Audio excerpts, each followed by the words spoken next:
अस्सलामुअलैकुम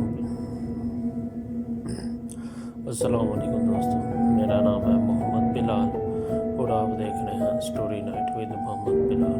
स्टोरी शुरू करने से पहले मेरी आप सबसे गुजारिश है, इस चैनल को सब्सक्राइब करें, इस वीडियो को लाइक करें और बेल नोटिफिकेशन को ऑन करें। तो चलिए आज की स्टोरी स्टार्ट करते हैं। अस्सलामुअलैकुम बिलाल, मेरा नाम यूसुफ है और मैं लाहौर से बात कर रहा हूँ। मैं लाहौर में एज इंजीनियर काम करता हूँ। ये वाक़या जो मेरे साथ हुआ लाहौर के एक बहुत बड़े प्राइवेट हॉस्पिटल में हुआ, जहाँ मेरा एक अजीज़ रहते थे।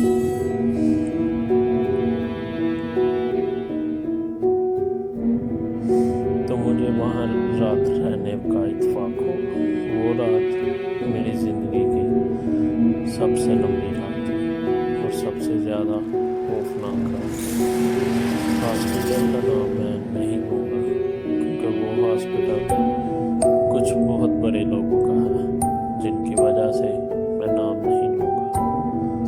जो पेशेंट थे वो आईसीयू में थे, इसलिए ज़्यादा देर उनके पास किसी को रहने नहीं देते थे।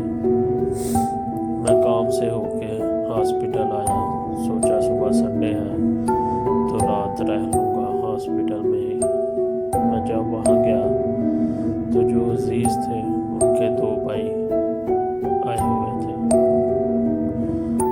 तो रात के 12 बजे उनका एक भाई भी चला गया और अब मैं और जो पेशेंट थे उनका छोटा भाई वहाँ पे थे।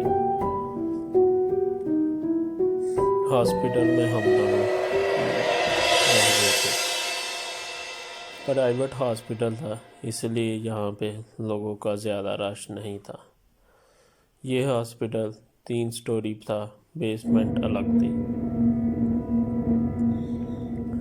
रात के 12 बजे उसका भाई भी चला गया और हम दोनों आईसीयू के बाहर बैठ गए। हॉस्पिटल में नींद कहाँ आनी थी और ना आई। थोड़ी देर हमने बातें की और फिर वो सोने लग गया, मगर जब मैं सोने लगा मुझे नींद न आए। फिर मैं उठा तो मैं हॉस्पिटल घूमने लगा। जिस आईसीयू के बाहर हम बैठे थे वो आईसीयू 3रे फ्लोर पर था और काफ़ी बड़ा था।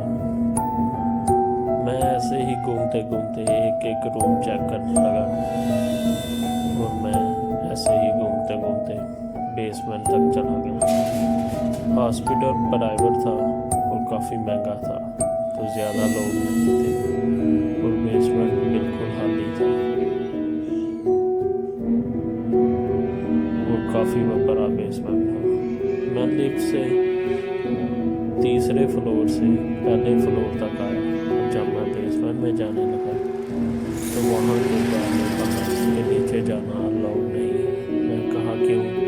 कहता नहीं, बस नहीं जाना।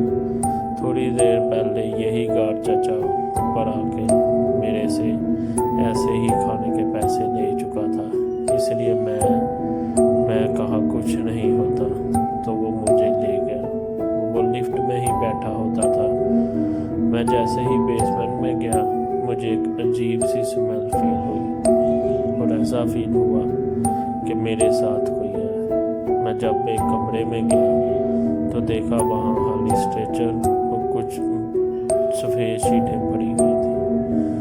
उस हॉस्पिटल में आधे से ज़्यादा कमरे खाली थे और रात होने की वजह से बेसमेंट में काफ़ी अंधेरा था। मैं मोबाइल फ़ोन की टार्च से हर कमरे में जाता और कमरे की लाइट ऑन करके देखता। बाकी कमरों के दरवाजे लकड़ी के थे जो कि इजीली ओपन हो जाते थे। एक कमरा था जिसका लोहे का दरवाज़ा था। मैं सोचा सब पैसे हैं और ये लोहे का दरवाज़ा क्यों है? अच्छा बिलाल भाई, जब मैं बेसमेंट में एंटर हुआ तो मुसलसल मुझे अपने साथ किसी के होने का एहसास हो रहा था। ऐसा लग रहा था जैसे मेरे साथ कोई है। मैं यही सोच के इग्नोर कर देता कि मेरा वहम है। उस लोहे के दरवाजे को कुंडी लगी थी, जो कि बकायदा ऐसा लग रहा था अंदर जाने से रोकने के लिए बंद किया हुआ है। मेरे अंदर पता नहीं कौन सा खोजी जगा हुआ था कि मैं बस घूम ही जा रहा था। मैं ट्राई की उस कमरे में जाने की, मैं कुंडी खोली और अंदर चला गया। जब मैं अंदर गया तो देखा जगह जगह ऑक्सीजन सिलेंडर पड़े हैं, लकड़ी के डेस्क पड़े हैं, व्हील चेयर टूटी हुई पड़ी हुई है। मैं बिना लाइट ऑन किए जाने लगा। काफ़ी बड़ा हाल था। जैसे ही मैं जाने लगा मुझे वहाँ से किसी की रोने की आवाज़ आई। ऐसे कोई हिचकी सी कोई लेती हुई लड़की के रोने की आवाज़ आई। जब मुझे ये आवाज़ आई मेरे माइंड में उस टाइम दूर दूर तक कोई जिन भूत कोई ऐसी बात नहीं थी। मैं आवाज़ दी, कौन है उधर, हेलो कौन है। मैं ऐसे ही कहता मोबाइल की टार से लाइट का स्विच ढूंढने लगा। जैसे कि मैंने आपको बताया कि हाल काफ़ी बड़ा था, इसलिए मैं टॉर्च के साथ आगे आगे भी जा रहा था। फिर मुझे ऐसा लगा कि ये आवाज़ एक अलमारी से आ रही थी, जो कि लकड़ी की वहाँ बनी पड़ी हुई थी। मैं आगे हुआ, मैं जाके देखा तो वहाँ कोई नहीं था। मैं जब अलमारी खोली तो पीछे से मुझे एक थप्पड़ पड़ा।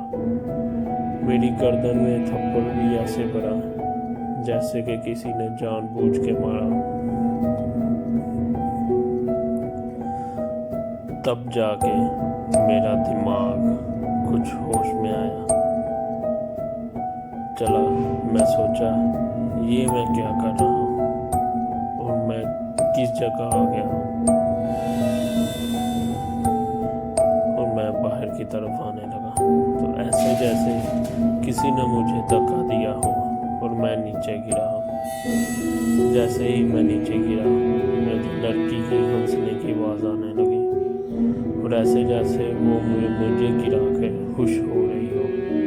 फिर मैं आवाज़ दी, कौन हो, क्या चाहिए, आप यकीन नहीं करेंगे लकड़ी की बनी बोल मारी, जो मुझसे हिलाई भी नहीं थी जा रही उस टाइम, वो नीचे गिर गई। मैं और थोड़ा पास होता तो वो अलमारी मेरे ऊपर गिरनी थी।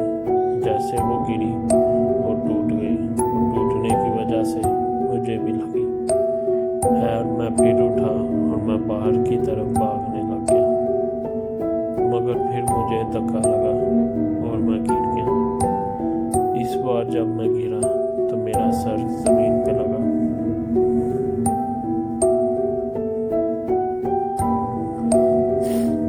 जिसकी वजह से मेरा सर बहुत दर्द करने लग गया। मैंने चीखना स्टार्ट कर दिया और ऊंची ऊंची आवाज़ तक कुर्सी पड़ने लगा। मेरे चीखने की वजह से बाहर से गार्ड अंदर आया और उसने मुझे घर से बाहर लाया और बोलने लगा, तुमको किसने कहा था वहाँ जाओ, अंदर क्या कर रहे थे, ये है वो है।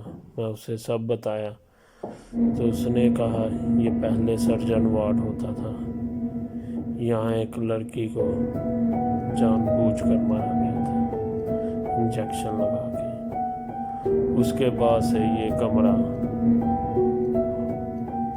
हॉन्टेड है और यहाँ कोई नहीं जाता। दिन के टाइम सिर्फ एक्स्ट्रा सामान रखने के लिए इसे खोलते हैं, और वो भी हैरान था कि इस दरवाजे के ऊपर ताला लगा हुआ था। मगर बिलाल भाई जब मैंने देखा तो इस दरवाजे के ऊपर सिर्फ कुंडी लगी हुई थी। जब सिक्योरिटी गार्ड ने भी दरवाज़ा बंद किया तो उसने भी सिर्फ कुंडी लगाई।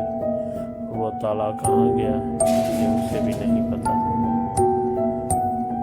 मगर हॉस्पिटल में कौन लड़की थी जिसको गलत इंजेक्शन लगा के जानबूझ के मारा गया, ये किसी को नहीं पता चला, और ना गार्ड ने मुझे बताया। हॉस्पिटल बड़े आदमी का होने की वजह से ये मामला ऐसे ही दबा दिया और किसी को इसके कानों का ना पड़ना पड़ेगा। इसलिए मैंने हॉस्पिटल का नाम भी नहीं बताया। बाकी अगर वो गार्ड टाइम पे ना आता तो आज मेरा पता नहीं क्या होता। तो दोस्तों ये थी आज की